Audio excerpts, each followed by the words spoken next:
Sami seen talking to Solo. Bronson Reed's woken a monster. And R-Truth tells The Miz he gone die. So far so good, then please give us a subscribe.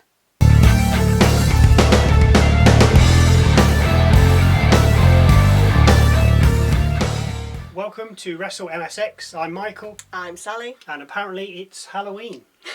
Anyway, after a recap of Jey Uso losing the Intercontinental title last week and the Bloodline losing their tag titles on SmackDown, we begin with Jey coming through the crowd, getting in the ring and addressing the fans. After he then recapped what happened over the last week, he said there's only one Uso he wants to talk to. So out came Jimmy Uso. Jimmy thanks Jey for what he did last week on SmackDown, helping the Bloodline lose their tag titles. Jey said, if we do this, we ain't nobody's do boys. We ain't nobody's side piece. We do this together and we be the Usos. Jimmy told Jey to say that to the OTC on SmackDown as he needs to hear it. Jey said he'll be there, but as the two are about to shake on it, Tama Tonga and Tangaloa get in the ring and attack them. Solo looking on with Jacob Fatu from outside. Solo then signals Fatu to enter the ring and the three Bloodline members beat up the Usos. Jimmy gets tied up in the ropes and Jey's placed in the corner with a chair over his head. Just as Fatu is about to launch a hip attack on Jey though, Jey recovers, throws the chair at Jacob and then clears the ring with his brother. Jacob suffering a double super kick to send him out the ring. As Solo's forces regather, Adam Pearce and his backstage gang head out to stop the Bloodline getting back in the ring with the Usos looking on. We come back from the break to see Adam Pearce on the phone to Nick Aldis, telling him to control his roster when he gets interrupted by the Judgment Day. Dom asks who he'll be facing later. Adam Pearce tells him that he'll be facing Damian Priest. Dom, if you subscribed and watched our video from last week where we said you'd be facing your former leader, then you'd have been better prepared. This is true. Anyway, Dom doesn't want the rest of Judgment Day at ringside because he wants to prove he can do it himself. Next up, Ludwig Kaiser versus Sheamus. And after exchanging blows inside the ring, Kaiser sends Sheamus to the outside with a basement drop kick before driving him into the ring post.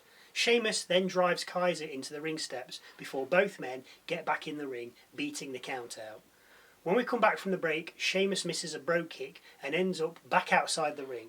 It doesn't stop him hitting 10 beats of the bodhrán on Kaiser though, followed up by a top rope clothesline, all only for a 2 count cover. Sheamus decides to go for white noise off the middle rope, only Kaiser has other ideas and turns it into a powerbomb, followed by a boot to the face. The following cover also getting a 2 count. After exchanging blows in the centre of the ring again, Sheamus manages to pull off a knee to the jaw of Ludwig and then a brogue kick. This does it as the pin gets Sheamus a 3 count and the win. We hear from Rhea Ripley next in a pre-taped segment. She says what she's done to Raquel Rodriguez and Liv Morgan has been deserved, and that she only wants one thing, her Women's World Championship, claiming you're going to have to kill her to stop her. We see Jey and Jimmy next walking through backstage when they come across Sami Zayn. Sami says he wants to talk to Jey alone. Jimmy doesn't seem too happy with that, but Jey asks for him to give them a minute. Sami says so the Usos are now back and they're just going to squash what has happened before between Jimmy and Reigns. Jey thinks that Solo is worse. Sami counters by saying that Solo's not the one that got in your head for years, making you prove your worth to your own family. Jey says it seems like you're on Solo's side. Sami says he's not on anybody's side and that Jey can just not get involved. He doesn't understand why he'd go back. Jey's response is cutting as he claims Sami wouldn't understand because he's not family. I mean, it's true though, he did get in his head and Sami he's speaking sense. Yeah, he is. Back from the break, we hear from a pre-taped Gunther, calling Rhodes a gutless champion again.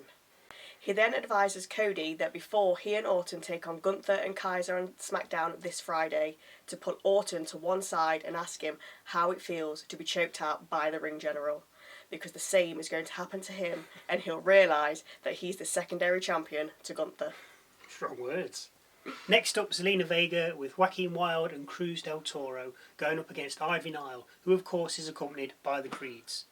We end up out of the ring with Vega delivering a Meteora from the apron, knocking Nile to the floor. After the ads, we see Vega moonsault Nile and cover her for 2 before a bridging suplex from Nile gets her a 2 count cover on Vega. A knee from Vega to the face of Nile gets her in all sorts of trouble as she stumbles over to the rope. But as she does, Brutus gets on the apron, distracting the ref. Vega goes for code red on Nile, but with the ref not looking, Julius pulls Nile out of the ring, which incenses the LWO members. They come over and a fight breaks out between the Creeds and Del Toro and Wilde. Back in the ring, we see Nile hitting a swinging Uranagi on Vega, which is enough to then cover her for the win. In the locker room, we see Jimmy getting his gear together when Jey walks in. Big Jim asks how the talk went with Sami, to which Jey replied, "I told him he wasn't family." Jimmy responds by saying, "Well, he's not." Jey says that Sami stepped up when he left, but he, Jimmy, wouldn't understand either.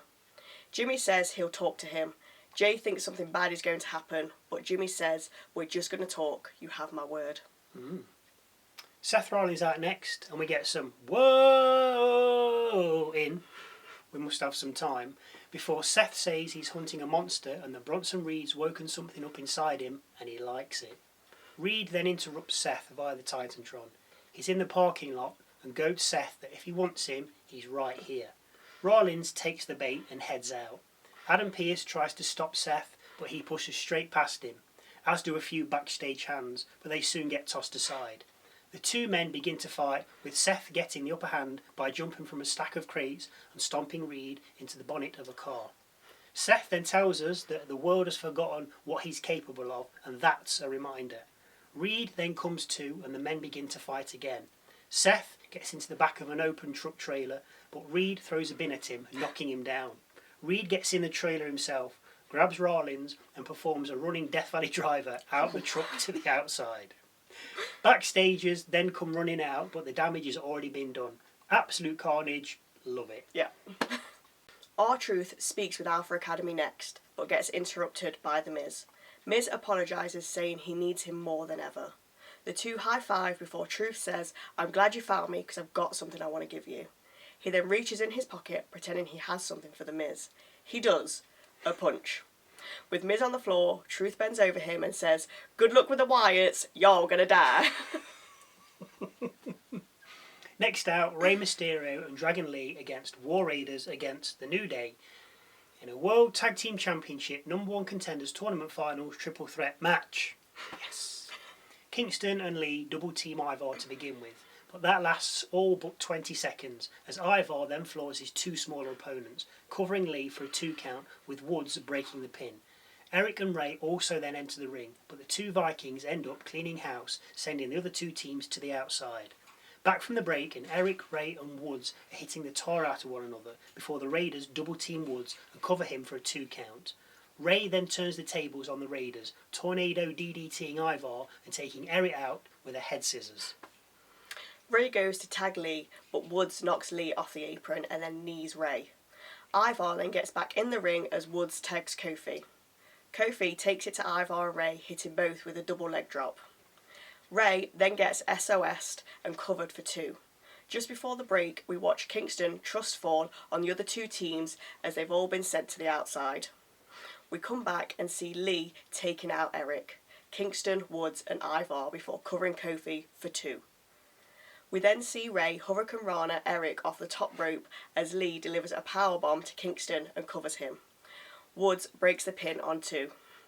Woods then has the chance to perform a double team move with Kofi on Lee, but decides to take out Mysterio instead, who's on the apron on the other side of the ring. Woods misses Ray and ends up outside the ring, with Lee then setting up Kingston for the 619. Lee looks like he's going to deliver the 619, but sees Woods, so he jumps over Kingston to take out Woods once and for all. This then allows Mysterio to 619 Kingston instead. But as Ray runs towards the ropes to bounce off, Chad Gable appears, pulls Ray out the ring and locks in the ankle lock.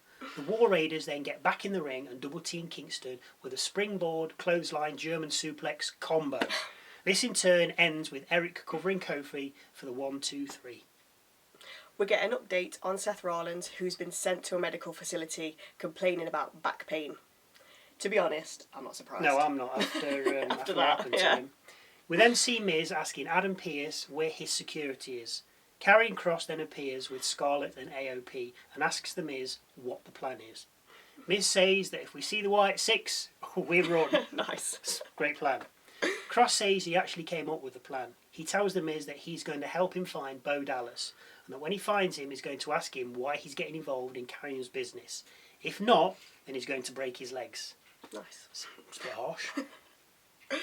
As we come back from a break, we see Jimmy backstage looking for Sami Zayn. As he gazes out to the car park, Jey arrives, asking his brother if he's spoken to Sami yet. Jimmy points towards the car park. As the camera zooms in, we see Sami speaking to Solo from a car window. Jimmy says, "I told you this is all we got, family." Jey replies with a yeet. Dirty, no good, Zayn. Last match of the night, Damian Priest versus Dirty Dominik Mysterio. Dominik heads out with Liv and Raquel, but they head back as he approaches the ring alone. Dom blindsides Priest as Priest passes his coat to the outside. Ultimately, this doesn't do a lot, as soon as the bell rings, Priest turns the tables, tossing Dominik about the ring and then doing the same on the outside. We come back from the break to see Mysterio performing the Three Amigos, only he doesn't, as Priest reverses the last one. We go back to Priest demolishing Dom again, with clubbing blows and kicks. Dom then escapes the ring. Priest follows, shoving him over the announcer's table. Morgan and Rodriguez are then seen distracting the referee as JD and Carlito attack Priest, throwing him over the timekeeper's barrier. As JD celebrates this small win, Priest re-emerges, taking out JD with a chair and then getting in the ring and chasing off Carlito. With Priest preoccupied with Carlito, he doesn't see Dom come from behind him, roll him up and score the highly unlikely victory. Dominik wins. Priest, livid at losing, razor edges Mysterio and proceeds to leather him with a chair multiple times. Priest leaves the ring, but then decides to go back in. Carlito gets in the ring, but then gets served a South of Heaven. Priest then grabs Dom and delivers him a South of Heaven too, as we go off the air with a smiling Priest looking down on the Judgment Day. Smiling, but he lost. Loving the Bloodline story at the moment. Yeah. It's now bleeding into Raw. It's become Getting juicy. It's become it's massive. It is. It's literally like the hype was all about the White Six. Mm-hmm. They're buried. Yeah. Nobody's bothered. I mean, okay, it's back on the Bloodline. Nobody's interested. Or they are, but for me, it's about the Bloodline. Yeah. And I got Sami in. I never think Sami should have gone. If he does go in the Survivor Series thing, I don't feel he's the right. He is the right person to go with the Usos and Roman, but he's not the right person because it's blood. Yes. It's blood. Yeah. Not. I get why they would bring him back. And this other fella. Because he was a part of the original Bloodline. Mm. But yeah, because of what's happened, they could bring someone else in. But I don't. But who? Let us know who you think. Yeah, not The Rock. Anyway, thank you again for watching. And we'll see you Wednesday for our Crown Jewel predictions.